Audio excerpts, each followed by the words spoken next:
Montana's landscape isn't just defined by its rugged beauty, it's shaped by the leaders of the land. This is Leadership, Legacy, and the Land, unveiling the stories of the passionate volunteer leaders who drive the Montana Stock Growers Association.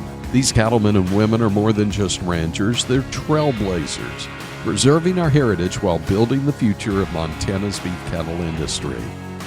Brought to you by Stockman Bank, Montana's brand of banking.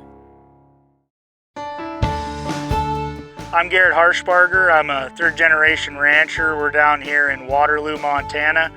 This is our family place here. The family's been here since the 70s. My grandfather grew up as a kid in Butte, Montana in the mining era. He always wanted to be a rancher and a cowboy, him and his brother and his friends, and kind of worked hard for that. I remember he used to sell newspapers and collect his silver dollars, and that's actually how he bought his first piece of land to start ranching on. What inspired me, I guess, is, well, first off, it's all I've ever known. I kind of feel like I have to honor the legacy and continue it. You know, legacy is important. It's one of the core values of Montana is agriculture. You know, we don't have very many industries, and ranching's a paramount for the state. The Montana Stock Growers has their producer profitability initiative, which a big proponent of that is legacy and keeping ranches ranching and in Montana. Go up here, let's go to different areas. I got 4 daughters, so they keep me busy on the side of all the ranching, and I hope that you know, all of them or one of them or somebody wants to come back and be the 4th generation. Want it right in the back or the front? Back? Yeah, I knew that.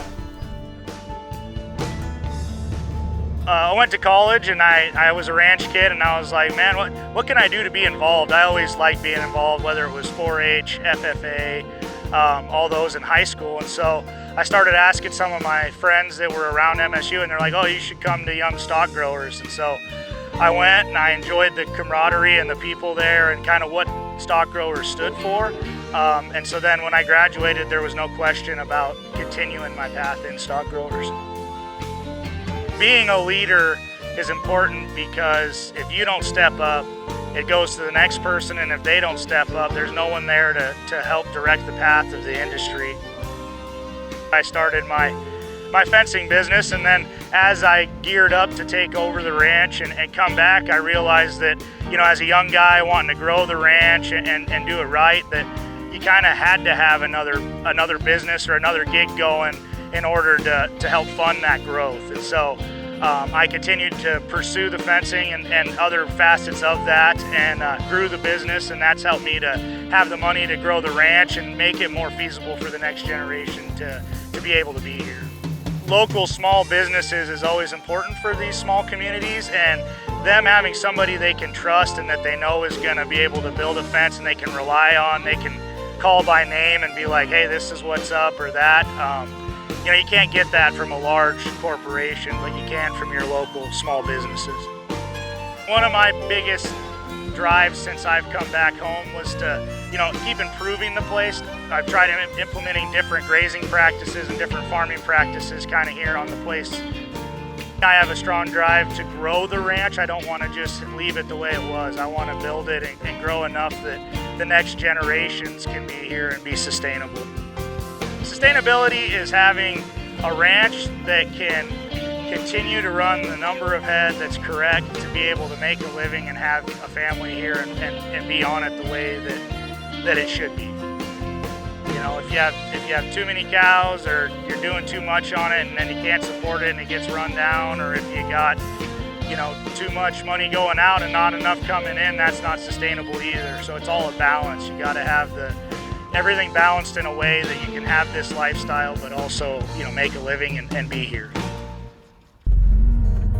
As my business grew, I needed help, and you know, I started off with, as everybody does in a small business, kind of your friends and family, and as they got burned out, we're like, hey, you need to find somebody. I ended up finding a fellow from New Jersey who was playing football at Western. The first day, you know, he had skinny jeans and, you know, all that going on. Never had done a lick of ranching, and I basically taught him everything he knows about what he's doing here. Through him, as we grew, he's like, hey, I got another buddy who could come out, so here comes another New Jersey guy, and same story with him, and it took a lot of patience. I mean, they didn't know, what cows even really look like, any of that. And so it's been really fun to kind of train people. It was a real struggle really to find people willing to do that kind of work. It's amazing that I was able to find such good guys in New Jersey of all places.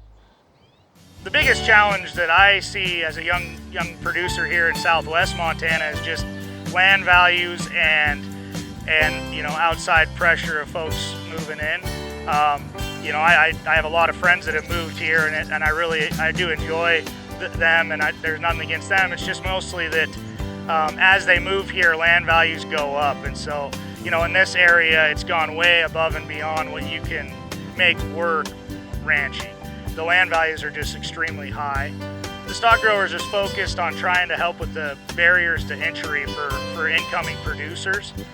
It's really difficult to enter the industry, and if there's anything we can do to help more producers be an ag, it'd be a real benefit.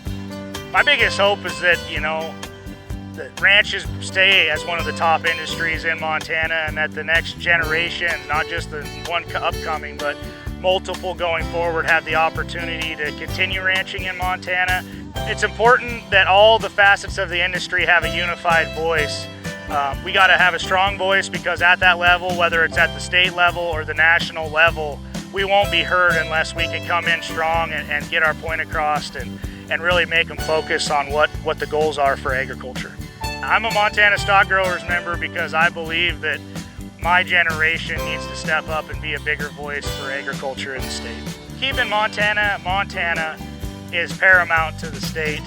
We could change in a heartbeat. It's happened in a lot of other states, as folks move in, move out, things change, but the core values of our state are what draw people here.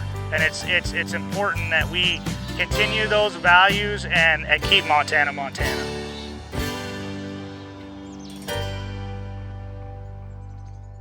This is Leadership, Legacy, and the Land. Brought to you by Stockman Bank, Montana's brand of banking.